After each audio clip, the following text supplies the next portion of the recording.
माननीय हाईकोर्ट के आदेश पर वन टाइम टैक्स की पहली 50% किश्त जमा करने की अंतिम तिथि 21 अगस्त 2026 तय की गई है, लेकिन travel and transport owner welfare association Uttar Pradesh का कहना है कि टैक्स जमा करने की व्यवस्था अभी पूरी तरह ऑनलाइन नहीं है। वाहन स्वामियों को लॉगिन आईडी पासवर्ड के लिए बार बार आरटीओ कार्यालय के चक्कर लगाने पड़ रहे हैं। एसोसिएशन के उपाध्यक्ष रवि आनंद ने सरकार से पोर्टल को तुरंत ऑनलाइन और सरल बनाने के साथ 21 अगस्त की अवधि की सीमा को बढ़ाने की मांग की। इसके साथ महामंत्री दिनेश भदौरिया, मीडिया प्रभारी रणजीत सिंह गोल्डी सहित अन्य पदाधिकारियों ने भी हो रही परेशानियों को सरकार से गंभीरता से लेने की बात। सुप्रीम कोर्ट के ऑर्डर के अनुसार जो वन टाइम टैक्स जो जमा कराना था उसको लेकर 21 तारीख का आप लोगों को समय दिया गया था। अभी आप सब लोग यहाँ पर आए हुए हैं आरटीओ ऑफिस में, क्या कुछ अभी आपको वर्तमान समय में समस्याएं आ रही हैं? देखिए, ये वन टाइम टैक्स हम लोग, रही बात सुप्रीम कोर्ट की, तो फिर इससे पहले हम लोग हाई कोर्ट गए थे और हाई कोर्ट ने हमें जजमेंट दिया था कि हमारी जो वन टाइम टैक्स और उस पर पेनल्टी माफ हो जाएगी। ये चूंकि अप्लाई नहीं किया गया, परिवहन विभाग के द्वारा इसका अनुपालन नहीं हुआ, हम लोग उसके बाद कंटेम्प्ट में गए। कंटेम्प्ट में जब बीच में ही परिवहन विभाग सुप्रीम कोर्ट चला गया और सुप्रीम कोर्ट में जाके हम भी सुप्रीम कोर्ट गए और वहां से सुप्रीम कोर्ट ने ऑर्डर किया कि नहीं, हाई कोर्ट का ही जो ऑर्डर है वो मान्य होगा।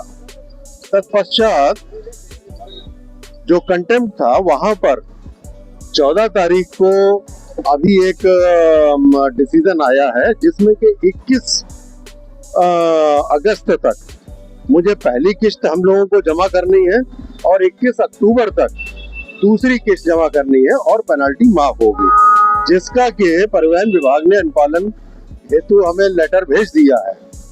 परंतु हो क्या रहा है, इस वक्त मैनुअल हमारा पैसा जमा हो रहा है, उसमें हमें मैनुअली लॉगिन पासवर्ड मांगना पड़ता है आरटीओ ऑफिस आकर, जिसमें कि हमें बड़ी समस्या हो रही है।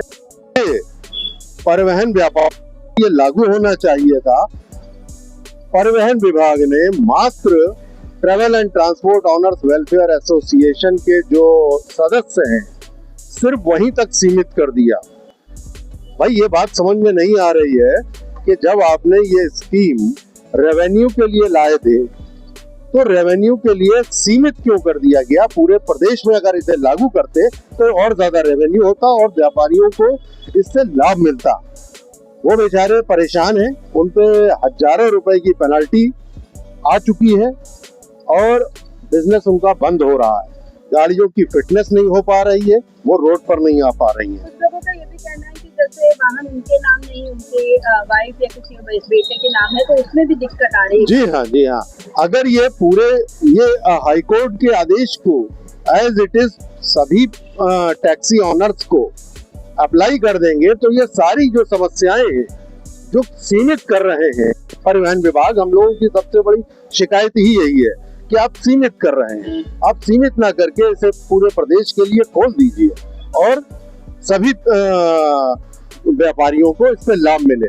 ऑलरेडी वो कर्जे में डूबे हुए हैं, लेकिन फिर भी वो पैसा जमा करना करके किसी भी तरीके से अपना व्यवसाय करना चाह रहे हैं। समस्याओं का क्या आपने संबंधित अधिकारियों से वार्तालाप? नहीं, हमारी लगातार बातचीत हो रही है, परिवहन आयुक्त कार्यालय में भी हो रही है, संभागीय परिवहन अधिकारी जी से भी हो रही है, सबसे हो रही है। सभी लोग आश्वासन दे रहे हैं या उस चीज का इंटरप्रिटेशन अपने हिसाब से कर रहे हैं जिसके कि बेरुखी का भाव है। जैसे कि आज 19 तारीख है, आपने बोला 21 तारीख का समय है पहली इंस्टॉलमेंट जमा करने का।